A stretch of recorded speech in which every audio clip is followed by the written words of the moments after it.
I am relatively new, and I actually got started because my son, the doctor had given him steroid creams for his eczema. And so I didn't think anything of it. I'm a nurse. I have a background in the medical field, and I didn't think anything of it. I never questioned it.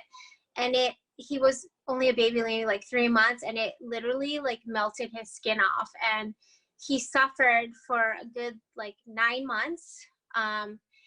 He had infections. I mean, he just had open wounds. And finally, after about 9 months, someone told me I need to find someone with this machine.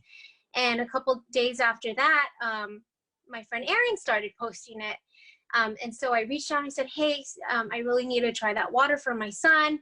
And then he connected me with Ben, who lived down the street from me. And I started having my son drink the water. I started, there's different settings. If you guys haven't heard about this machine, there's different settings for a plethora of purposes.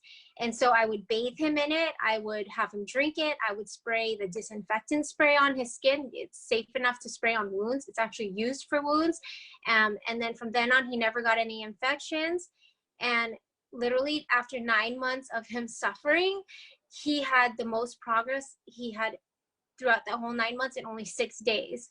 And that's when I was like, you know what, screw it. We need this. We need this for our son. And he's just been getting better since. And he's even, well, I'll just move on from that. So he's gotten better. Okay, you guys.